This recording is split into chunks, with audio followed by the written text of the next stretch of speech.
हाँ जी गाइज, क्या हाल आपके। तो गाइज काफ़ी लोग परेशान हैं कि रेलवे सेक्टर में तेजी तो देखने को मिली नहीं, बजट तो आ गया। तो गाइज देखिए सारे रेलवे शेयर नीचे थे।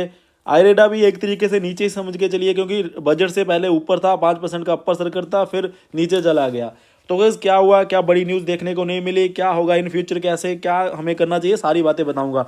सबसे पहले गाइज देखिए, आपको बात बता दूं, जो हमारे फाइनेंस मिनिस्टर हैं उन्होंने रेलवे सेक्टर की बड़ी अनाउंसमेंट्स की हैं। अगर आपको लग रहा है नहीं किया तो की हैं गाइस। देखिए सबसे पहली बात कि 3 नए रेल कॉरिडोर्स बनाए जाएंगे। जो कैपेक्स है रेल का वो 2.55 लाख करोड़ हो गया, जबकि वो पिछले साल 2.40 लाख करोड़ था। तो 0.15 लाख करोड़ उसमें इन्होंने इंक्रीज किया है कैपेक्स रेलवे के लिए। और साथ साथ में एक बड़ी अनाउंसमेंट है जो मैंने आपको बताया कि 3 नए रेल कॉरिडोर्स बनाए जाएंगे। थर्ड बड़ी बात वो ये है कि वो 40,000 जो करंट बोगीज हैं उनको रिप्लेस किया जाएगा वंदे भारत ट्रेन की बोगीज के साथ। तो कहने का मतलब कि जो करंटली ट्रेन चल रही है उनको रिप्लेस कर दिया जाएगा वंदे भारत ट्रेन के साथ। तो इन सारे जो ये नई अनाउंसमेंट्स है ना, इनसे क्या होगा, इनसे होगा जो ये रेलवे सेक्टर की कंपनीज हैं इनको कहीं ना कहीं डायरेक्टली इनडायरेक्टली बेनिफिट तो होंगे ही होंगे। तो ये बड़ी एक अनाउंसमेंट्स आप मान के चलिए। हाँ, ये बात है कि जो जैसा एक्सपेक्टेड था कि 10-12% की तेजी देखने को मिल सकती है, वो नहीं देखने को मिली। ठीक है ना। अब मैं आपको एक बात बता देता हूँ, इन फ्यूचर क्या करना चाहिए, हमें क्या सोचना चाहिए, क्या हमारी सोच रहनी चाहिए फ्यूचर की।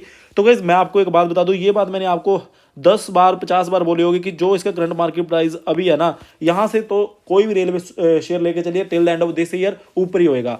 अब मैं आपको बड़ी बात एक समझाने की कोशिश करता हूँ। तो गाइस देखिए, जो हमारी करंट गवर्नमेंट है ना, इनका ना एक ट्रैक रिकॉर्ड रहा है। आप देख सकते हो पिछले 6 से 8 महीने में इनकी जो अनाउंसमेंट्स आई है ना, अब ये ना बजट का इंतजार नहीं करते हैं।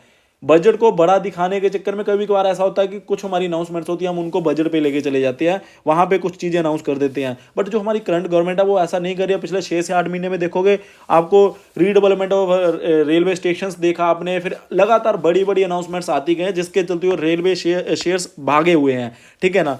तो ये चीज़ इन फ्यूचर भी एक्सपेक्ट की जा सकती है। तो आपको यहाँ पे कोई घबराने की बात नहीं है कि हाँ जो मिलना था वो मिल गया है, ऐसा कुछ नहीं है। रेल बजट भी बढ़ा है और इन फ्यूचर भी रेलवे की बड़ी अनाउंसमेंट्स देखने को मिल जाएंगी। अब आप लोगों को क्या करना चाहिए, जिन्होंने नीचे खरीदा था, जहाँ जिन्होंने 150 के अराउंड आईआरएफसी को खरीदा था, तो गैस देखिए ये भी ऑब्वियस सी बात है कि ऐसा तो है ही नहीं कि हाँ भाई अब ये नीचे नहीं जाएगा। यहाँ पे कंसोलिडेशन हो सकती है, 2-3 महीने की कंसोलिडेशन भी देखने को रेलवे सेक्टर में मिल सकती है। क्योंकि गैस देखिए एक अनबिलीवेबल इनमें शेयर्स में तेजी देखी है हमने। रेलवे के जो स्टॉक्स है, रेलवे तो छोड़िए, पीएसयू स्टॉक ही अनबिलीवेबल भागे हैं। तो गैस देखिए, हाँ no doubt till the end of this year ये शेयर ऊपर जाएंगे। बट हाँ, आप अपने माइंड को इतना तैयार रखिए कि अगर 2-2.5 महीने की कंसोलिडेशन आती है तो हम उसके लिए रेडी रहेंगे। ये बात मैं आपको श्योर करता हूं कि इसमें कोई ड्रास्टिकली फॉल नहीं आएगा। ऐसा नहीं होने वाला कि हाँ भाई साहब अब 20% के 2-3 लोअर सर्कल लग जाएंगे, ऐसा नहीं होने वाला है। हाँ, ये अब आपको खुद की डिसीजन लेनी है कि अगर आप 1.5-2 साल एक्स्ट्रा दे सकते हो इन कंपनीज को, ठीक है ना, तो आपको बने रहना चाहिए। हाँ, अगर आपको इन नियर फ्यूचर बोलूँ कि 4-6 महीने में पैसा चाहिए, आपने मार्केट से निकालना है या कोई आपके प्लान है फ्यूचर के, तो आपको जरूरी वो पैसा चाहिए, तो आप अभी के लिए देख सकते हो कि आप कुछ ना कुछ पोर्शन फिर अब उस अकॉर्डिंगली, नीड के अकॉर्डिंगली निकाल सकते हो। अदरवाइज अगर इन्वेस्टमेंट का गाइज मैं मतलब समझाने की कोशिश करूँ ना, इन्वेस्टमेंट का मतलब होता है मेरे पास जो सरप्लस बचा हुआ मैं उसको इस जगह, ऐसी जगह पे रख रहा हूँ यहाँ से वो एफडीआर के इंटरेस्ट के कंपैरिजन में ज़्यादा तेज़ी से बढ़े। तो उस अकॉर्डिंगली तो ये शेयर अभी भी सही रहेंगे। हाँ, अगर आपको इन नियर फ्यूचर पैसा चाहिए तो मैंने आपको बता दिया कि छोटी मोटी कंसोलिडेशन या फिर छोटी मोटी 2-3 ट्रेडिंग सेशन की प्रॉफिट बुकिंग देखने को मिल सकती है, करेक्शन देखने को मिल सकती है, कोई बड़ी बात नहीं है। आपको मेंटली प्रिपेयर रहना चाहिए। 1.5 से 2 साल का पॉइंट ऑफ व्यू से रेलवे शेयर्स को फिर से उठा लीजिए। मैं बताऊंगा गाइज आपको, फिर आप याद रखोगे कि आपको शेयर बोले थे।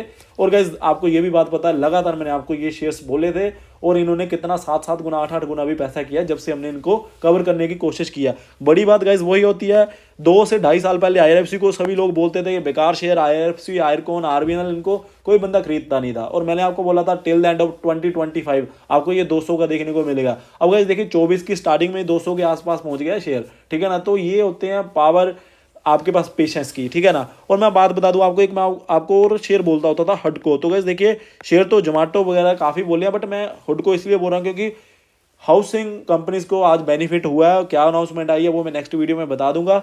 बट हाँ, हुडको आज भी 20% ऊपर था, 40 के अराउंड वो भी शेयर आपको रिकमेंड किया था। मेरे पास पर्सनली काफ़ी उसकी भी होल्डिंग पड़ी हुई है, तो वो भी बेनिफिट दे रहा है, उसकी भी वीडियो अलग से कवर करेंगे। तो फिलहाल के लिए रेलवे सेक्टर में अगर आपके पास पैसा है और आप होल्ड करके चल सकते हो और आपके पास एक्स्ट्रा पैसा है कहीं और इन्वेस्ट करने के लिए, और शेयर ले लीजिए और पैसे से, बट हाँ जो इनमें पड़ा हुआ उसको रहने दीजिए। हाँ अगर आपके पास यही वाला पैसा है, इसी को इधर उधर डाइवर्ट करना है, वो मैंने आपको बता ही दिया है। फिर आप कुछ ना कुछ 2-2.5 महीने की कंसोलिडेशन के अकॉर्डिंगली या फिर थोड़ी सी प्रॉफिट बुकिंग के अकॉर्डिंगली डिसीजन ले सकते हो कि हाँ इन फ्यूचर प्रॉफिट बुकिंग 150 तक इसकी भी जो हो सकता है, जा सकता है, हो सकता है गाइस, जरूरी नहीं है कि ये ऐसा होगा ही। हाँ मुझे लगता है कि ये चीज़ अब होनी चाहिए, ये 150 तक की इसमें कंसोलिडेशन या प्रॉफिट बुकिंग होनी चाहिए, ठीक है ना, क्योंकि आपको पता है कि लगातार ये शेयर भागे हुए हैं, अगर ऊपर जाए तो वेल एंड गुड।